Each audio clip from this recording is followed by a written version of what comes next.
আজ তৈরি করব আমি দারুণ স্বাদের একটা ঐতিহ্যবাহী গ্রাম বাংলার রেসিপি। আজকের রেসিপি হলো আমার রুই মাছের টক সর্ষে বাটা দিয়ে। তো রুই মাছের টকটা করার জন্য আমাদের এখানে বড়ি, রুই মাছ আর কুমড়ো লাগবে। তো চলুন শুরু করা যাক আজকের আমাদের রেসিপি রুই মাছের টক। তাহলে শুরু করছি আজকের আমাদের রেসিপি রুই মাছের টক। অতি পুরনো গ্রাম বাংলার ঐতিহ্যবাহী একটি রেসিপি। এটা কিন্তু মেদিনীপুরের রেসিপি, খুবই স্পেশাল রেসিপি। মেদিনীপুরের লোকেরা এই রেসিপিটা খুবই ভালো খায়, আমারও খুব ভালো লাগে, ওই জন্য আমি মাঝে মাঝেই এই রেসিপিটা তৈরি করে খাই। তো আজকে আপনাদের সাথে শেয়ার করব। তো প্রথমেই মাছগুলোকে আমি ম্যারিনেট করব। এখানে আমি 7 পিস রুই মাছ নিয়েছি গাদা পেটি মিশিয়ে। তো মাছটাকে প্রথমে ম্যারিনেট করে নেব নুন, হলুদ আর একটু কাঁচা সর্ষের তেল দিয়ে।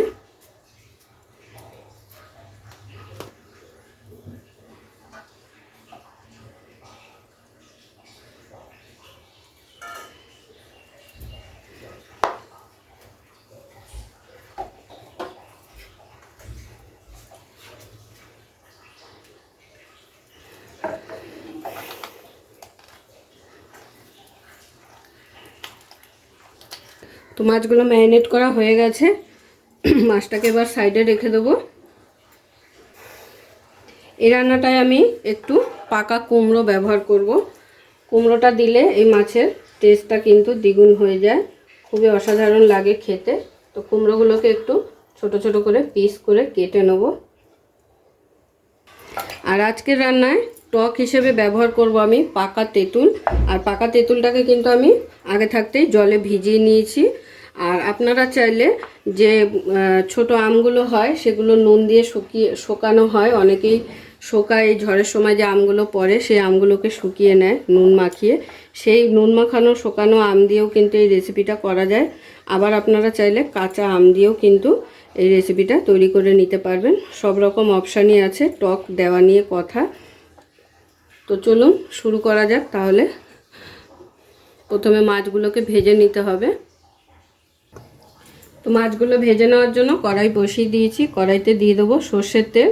রান্নাটা কিন্তু পুরোটাই সর্ষের তেলেই হবে, তবেই কিন্তু স্বাদ হবে।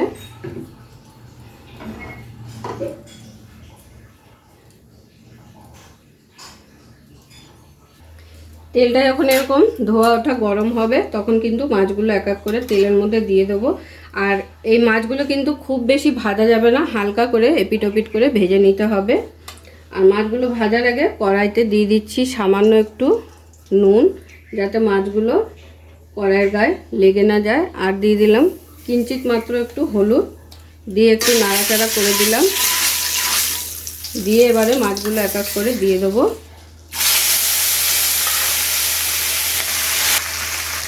যতক্ষণে মাছগুলো ভাজছি ততক্ষণে একটা মশলা রেডি করে নেব।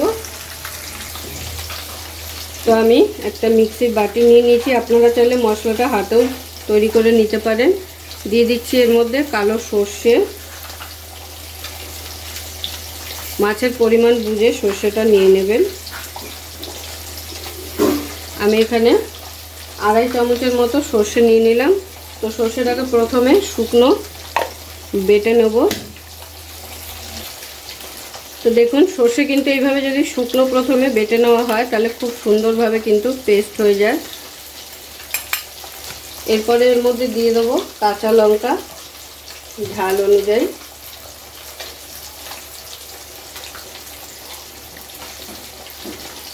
দিয়ে দেবো সামান্য একটু সর্ষের তেল। দিয়ে দিচ্ছি একটু লবণ।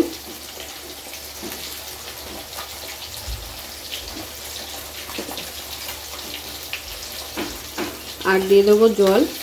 এবারে সব কিছু দিয়ে একটা মিহি পেস্ট তৈরি করে নেব। তো পেস্ট কিন্তু আমাদের রেডি হয়ে গেল মাছ ভাজতে ভাজতে। এতক্ষণে মাছ এক পিঠ ভাজা হয়ে গেছে, এবারে মাছগুলোকে উল্টে দেব। তো সমস্ত মাছ আমার ভেজে নেওয়া হয়ে গেছে। এবারে এই তেলের মধ্যে কয়েকটা বড়ি ভেজে নেব। এই রান্নাটায় কিন্তু বড়ি দিলে এর টেস্টটা দ্বিগুণ হয়ে যাবে।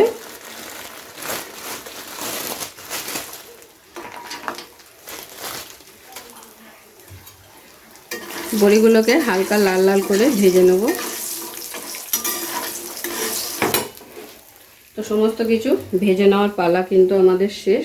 এরপরে এই তেলের মধ্যেই ফোড়নের জন্য দিয়ে দিতে হবে 4টে শুকনো লঙ্কা। গোটা গোটা দিচ্ছি, কিন্তু একটু মাঝখান দিয়ে কিন্তু এরকম ফাটিয়ে দিয়েছি, তাতে করে কি হবে, লঙ্কাগুলো ফাটবে না। এরপরে দিয়ে দেবো ফোড়নের জন্য 5 ফোড়ন।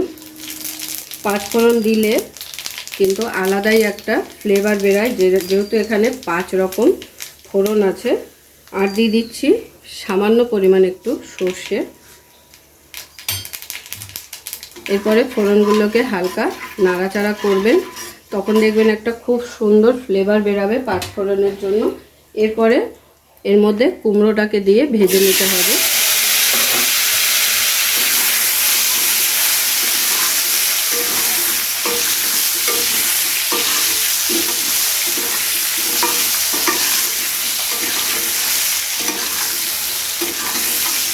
একটু লাল লাল করে কুমড়োগুলোকে ভেজে নেব। দিয়ে দিচ্ছি কুমড়োর মধ্যে সামান্য পরিমাণ একটু নুন আর সামান্য পরিমাণ একটু হলুদ গুঁড়ো।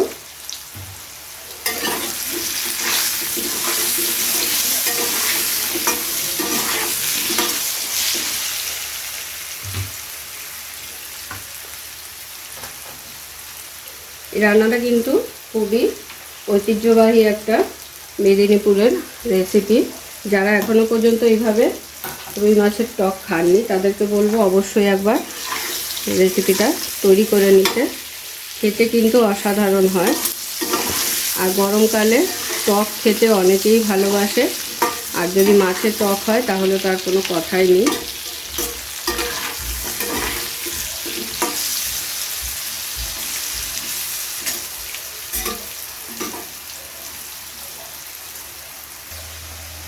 দেখুন কুমড়োগুলো কিন্তু হালকা লাল লাল করে আমি ভেজে নিয়েছি।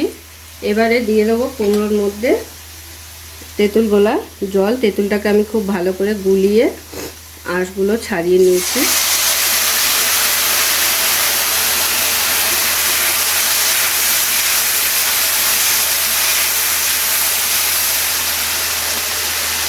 এরপর দিয়ে দেবো যে সর্ষে বাটাটা রেডি করেছিলাম সেইটা।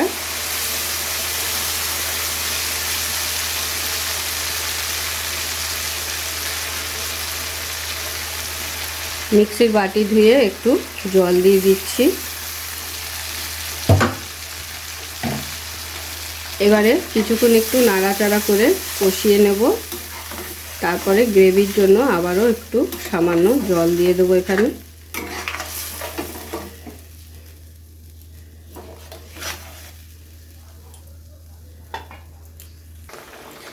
এবারে এখানে দিয়ে দেবো অল্প পরিমাণে একটু হলুদ,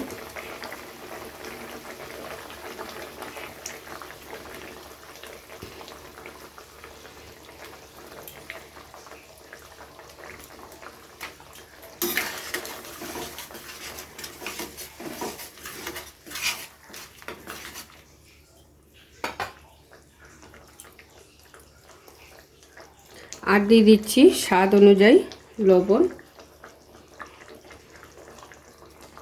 অবশ্যই টেস্টটা চেক করে তারপরে কিন্তু লবণটা দেবেন, কারণ সব কিছু কিন্তু ভেজে নেওয়ার সময় অল্প অল্প লবণ পড়েছিল।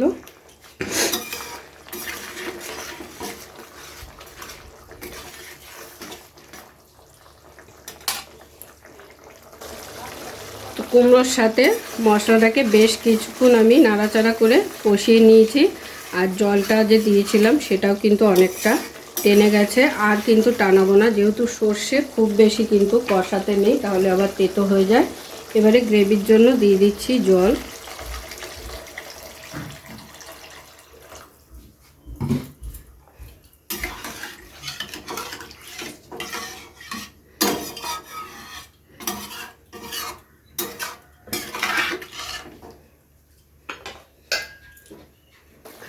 তো গ্রেভির জলটা যখন এরকম ফুটে উঠবে তখন এর মধ্যে দিয়ে দিতে হবে মাছগুলো।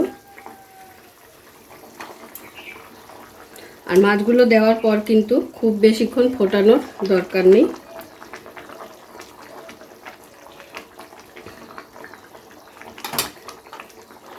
আর একই সাথে বড়িগুলোও দিয়ে দিচ্ছি।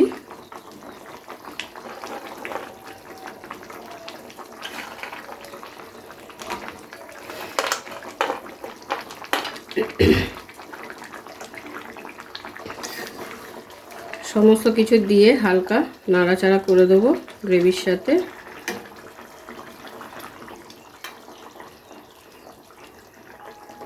এরপরে 3 থেকে 4 মিনিট রান্নাটা করে নিলেই কিন্তু তৈরি হয়ে যাবে রুই মাছের টক।